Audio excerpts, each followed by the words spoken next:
Somebody told me the other day, they told me that if I rap, people are going to start treating me like a rapper. There's going to be less of the understanding that I get as a media personality, which I thought was kind of an interesting point. Although the way that I rap, I feel like is not necessarily so serious that people would feel that way. Well, like look at Buckingham. He's like a full on.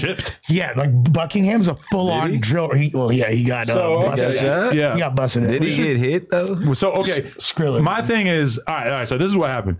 So Brandon Buckingham had the thing where he did the content with YBC Duel, and then YBC Duel gets killed the day after that video comes out. Then I think Brandon Buckingham went to India or some shit. He went, I think, probably intent on proving like I don't only have to do content about the trenches. So he goes and he does something that made him go to India. I think the other shit that he's done hasn't come out yet.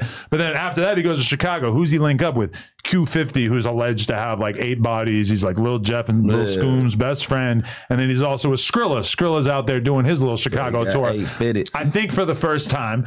And so they're all in the studio, and a clip did come out of Brandon Buckingham snorting some sort of powder.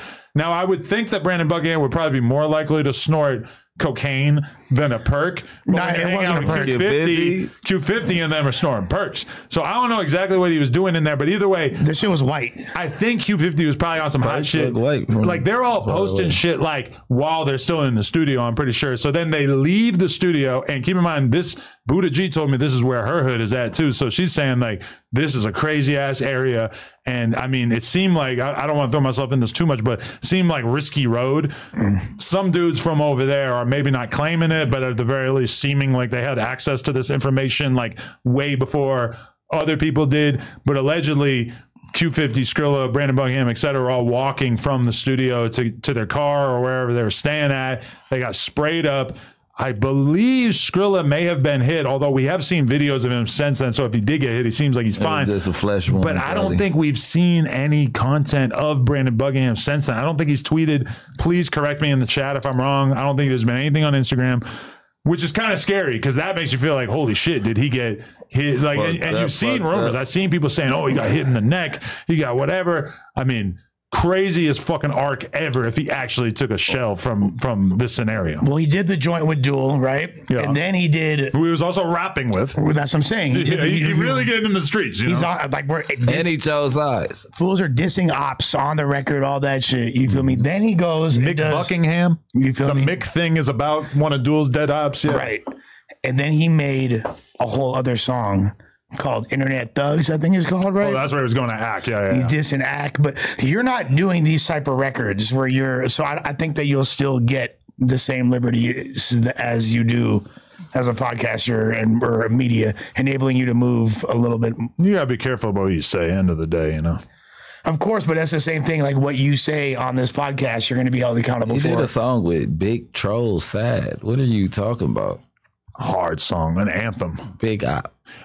Okay. He's not your app, right? You guys are kind of right. I'm just saying he's a big op out here. All right. Yeah. Nah. Like you guys, it's not. But okay. Don't got no if you're a member of the media and I'm going to give you 3 things. If you diss the dead, if you diss a hood, or if you're really being disrespectful to like actual active gang members, it don't matter if you're a rapper or a member of the media, you could definitely get smoked over that. Of course, or even being friends with certain people, because then you become a trophy to them. But I think you could be friends with people without nobody who's friends with Draco, who was like a non-gang member, non-stepper, ever felt worried that their friendship with Draco was going to become an issue, aside from maybe I don't want to be standing next to this guy if somebody were to pull up and start doing something, you know? That's what I was about to say.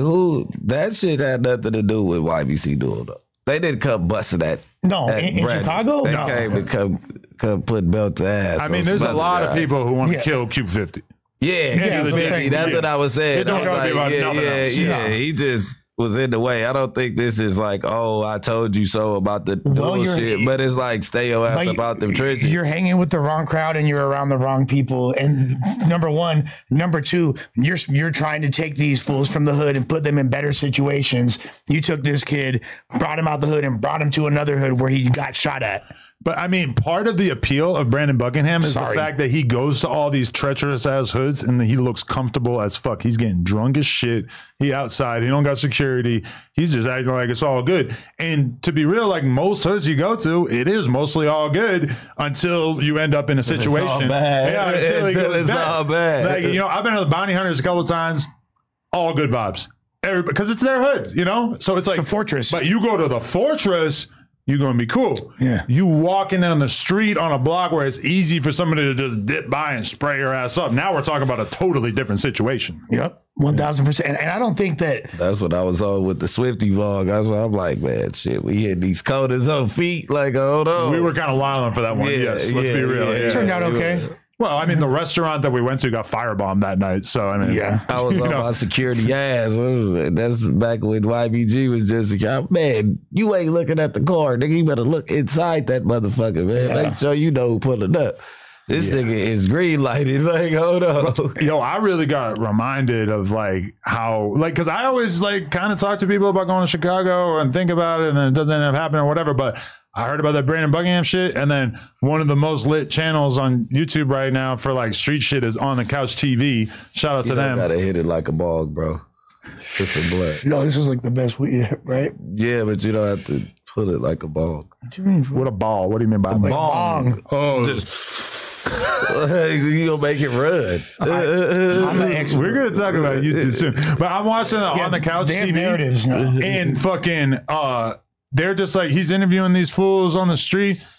Somebody slides by, pop, pop, pop, pop, pop, pop, pop. Like, this fucking dude is lucky as shit that he didn't get hit in this scenario. So that's 1 week. I know about 2 different members of the media, 2 different YouTubers who basically either got hit or almost got hit. Was in the middle of a shootout. I mean, bro, that's fucking crazy. Chicago could wait a couple years. I feel like they're telling me, like, hey, maybe chill. Maybe you don't need to be really going here, or if you do, you need to be like hella on point.